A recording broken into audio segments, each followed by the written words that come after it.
জিন জাতি হইতে একদল শয়তান, কোরআনে কয়। মানুষ জাতি হইতে একদল শয়তান। এখন যদি আমারে প্রশ্ন করেন যে জিন জাতি হইতে কোন দলরা, আমি বলবো জানি না। কেন? চোখকে দেখি না। কেমনে বলবো কোন দলরা শয়তান? এখন আপনার প্রশ্ন করবেন, রেজভি সাহেব, জিন জাতি তো চোখকে দেখেন না, উত্তর দিতে পারেন না। মানুষ জাতি তো চোখকে দেখেন। আল্লাহ যে কইছে ওয়ান্নাস, মানুষ জাতির মধ্যে একদল শয়তান। মানুষ জাতির মধ্যে কোন দলরা শয়তান? তাফসীরে রূহুল বায়ান 15 খণ্ড, এত বড় কোরআনের তাফসীর, স্পষ্ট লেখা মানুষ জাতির মধ্যে এই দেওবন্দি তাবলীগ জামাত শয়তানের দল।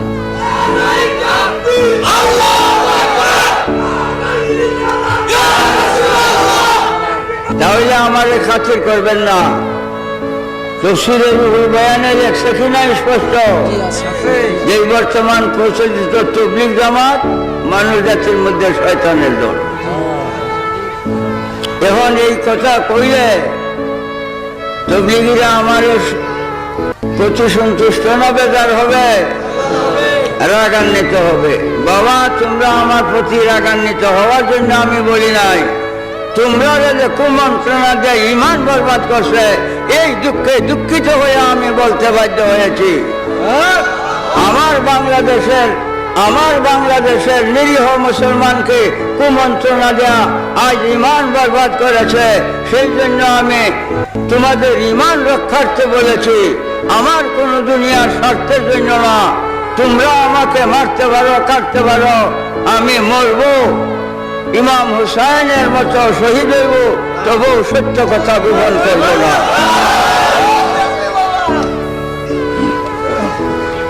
বাবা,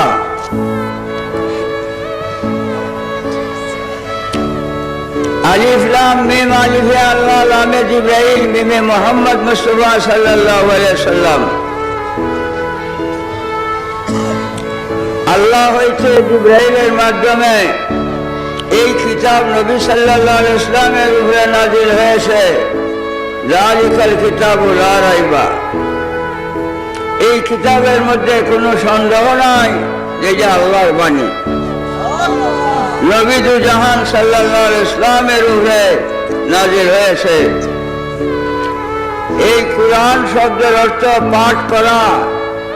এই দুনিয়া যখন সৃষ্টি হয় নাই, মানুষ, জিন, ফেরেশতা, পশু পাখি, আসমান জমিন, আগুন, পানি, মাটি, বাতাস, চন্দ্র, সূর্য, আরশ, কুরসি, বেহেশত, দোজখ, কিচ্ছুই নাই, কিচ্ছুই নাই।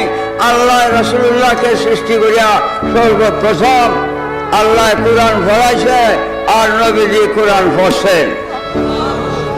সেই পড়া কুরআন, পাঠ কুরআন শব্দের অর্থ পাঠ করা, পড়া।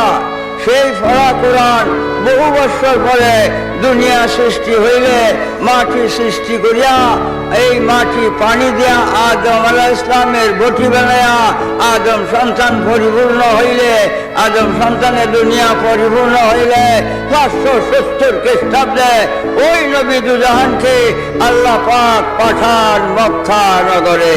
মক্কা নগরে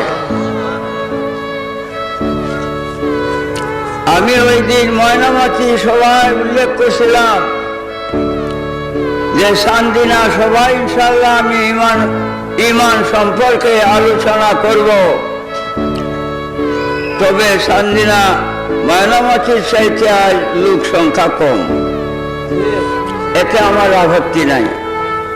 কোরআন সত্য, ফাকালিলাম মা ইউমিনুন, ঈমানদারের সংখ্যা কম। কাজেই মাহফিলে লোক সংখ্যা কম থাকবে না কেন? ঈমানদারের সংখ্যা কম।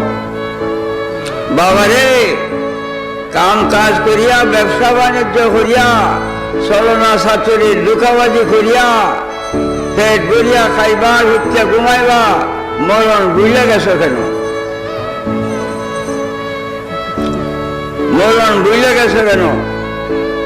যেখানে তুমি বাড়ি ঘর বান্ধে আসো, ওইখানে কবরের উপরে, কবরের উপরে। তুমি যে জমিন চাষ করিয়া ফসল খাইতেছ, কবরের উপরে। বলে কেমনে? আদম আলাইহিস সালাম 2,24,000 পয়গম্বর ছিল দুনিয়ায়, একজন নাই। আদম আলাইহিস সালামের সন্তান আওলাদে আদম, আদম আলাইহিস সালাম হইতে এই পর্যন্ত সবাই এই মাটিতে দাফন করা হইয়াছে, একটু জায়গা খালি নাই। তোমার আমার মা বাপ দাদা দাদি নানি ভাই ভগ্নি সবাই গেছে, তুমি আমি থাকবো কেন? মৃত্যু বুঝে গেলা, মৃত্যুকে বুঝে গেলা কেন? বাবারে বাবারে ঈমান সংগ্রহ করো। যালিকাল কিতাবু লা রাইবা,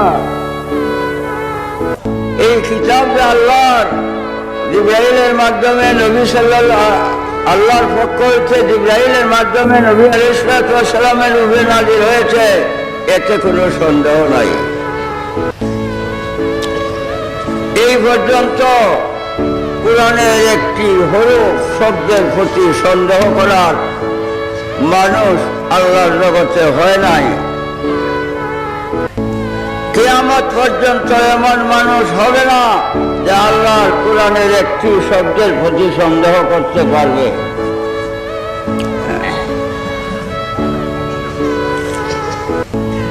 আমি এলাহাবাদ যখন ছিলাম, যুক্তপ্রদেশের রাজধানী মাদ্রাসায় সুবহানিয়া এলাহাবাদ করতাম। আকবর বাদশার একটা কিলা আছে, আকবর বাদশাহ ছিল একজন, তার কিল্লারা বোধহয় পূর্ব পশ্চিম উত্তর দক্ষিণ 25 মাইল ঘুরা, এত বড় কিল্লা। এদের মধ্যে বিকালে মানুষ ভ্রমণ করতে যায়, ওই দেশের বাসায় করতে হেল না ভ্রমণ করা।